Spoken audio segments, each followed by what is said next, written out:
to be able to deal with this societal challenge. And therefore, I would really recommend not to use in the debate with China moral elements like using words like slavery, but to speak about interests. What are interests? We have, they have. If you look inside China, you see a huge conflict between the industries along the coast side, which are offending us, with the industries located deep in the west of China, which behave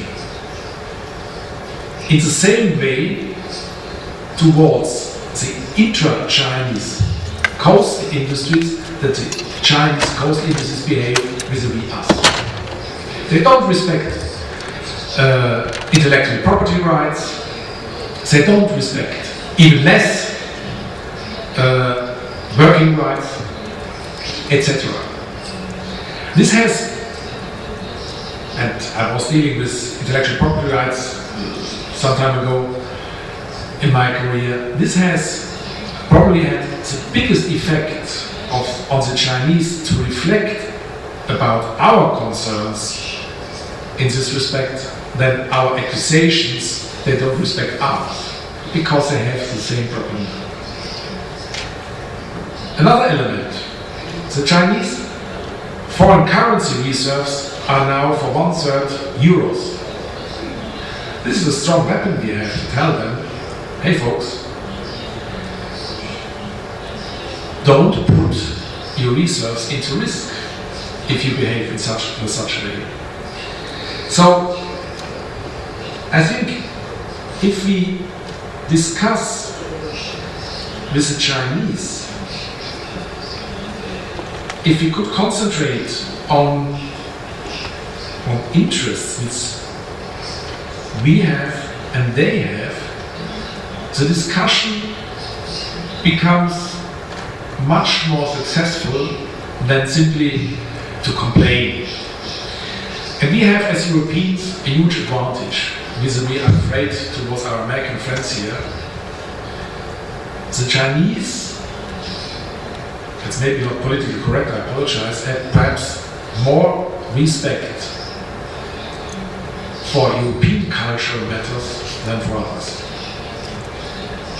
This is something which gives us a certain basis for discussion, including the discussions on worker rights, fair distribution of wealth, etc., etc. So to conclude, I know this is a tricky issue if you are in front of colleagues and to make this case, but I strongly believe that if we can develop interests by understanding their interests too, we would have a better chance to face the challenge they undoubtedly put on us. There's no doubt. Instead of putting blame on them that they don't behave rightly. So, if we could agree on this approach, I think we will have a better chance to succeed faster than to remain in a more confrontational way with the Chinese and others, because others follow this. Of course, it's the case. Thanks. Dziękuję bardzo i Waldemar Bartosz na koniec. Dziękuję bardzo. Szanowni Państwo, ja tak, po pierwsze dziękuję Ewie za przypomnienie wyników dialogu autonomicznego, tego antykryzysowego. Ja o tym zapomniałem, ale to znakomicie pokazuje intencje dwóch stron, pracowników i pracodawców, którzy w moim przekonaniu wynegocjowali bardzo dobry pakiet, ale niezrealizowany w formie prawnej po prostu. Więc to jest kolejny dowód na to, że jeśli dialog przez rządzących nie jest traktowany poważnie, On zniechęca. To jest kolejna rzecz, która może zniechęcać. To jest po pierwsze. Po drugie, również dziękuję panu Stefanowi Porte za przypomnienie klarowności definicji. Jestem przekonany, że kilka nieklarownych definicji, na przykład bądź rozstrzygnięć zawartych na przykład w pakcie o przedsiębiorstwie spowodowało takie właśnie skutki, jak chociażby energii, które miało zastąpić powszechną prywatyzację. I po trzecie, jestem przekonany, że standardy socjalne, o których mówił Ryszard Bugaj, są na tym samym poziomie co konkurencja. To jest jakby inna twarz konkurencji. Jeśli standardy będą różne, to nie ma mowy o zachowaniu uczciwej konkurencji, a w takim razie jest to zaprzeczenie jednych z kardynalnych zasad Unii Europejskiej. Dziękuję bardzo.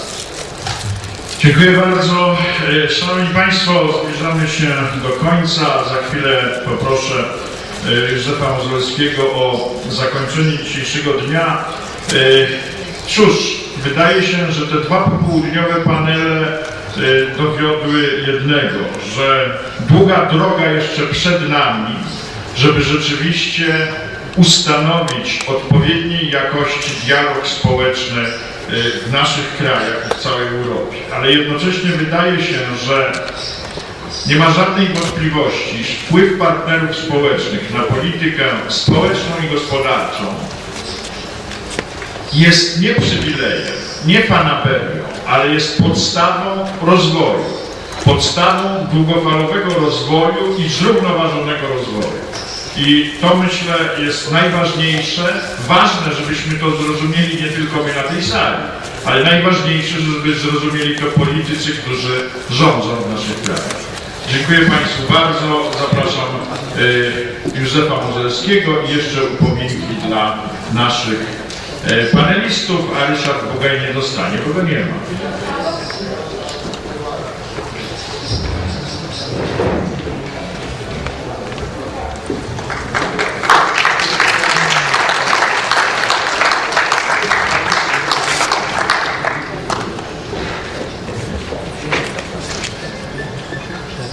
Dziękuję bardzo. Proszę Państwa, koleżanki i koledzy, chciałbym bardzo serdecznie podziękować dla wszystkich dzisiejszych mówców za bardzo ciekawą dyskusję. Myślę, że w rozpoczęciu dzisiejszej konferencji dwa pytania, które postawiłem, myślę, że może nie w 100%, ale co najmniej w 60% uzyskały odpowiedź poprzez prowadzoną tutaj dyskusję przy stole panelowym, czy też poprzez mówców na sali. Chciałbym w sposób szczególny podziękować dla Jacka Rybickiego, który był moderatorem w dniu dzisiejszym i prowadził w sposób profesjonalny tą dyskusję. Dziękuję Ci serdecznie, Jacku.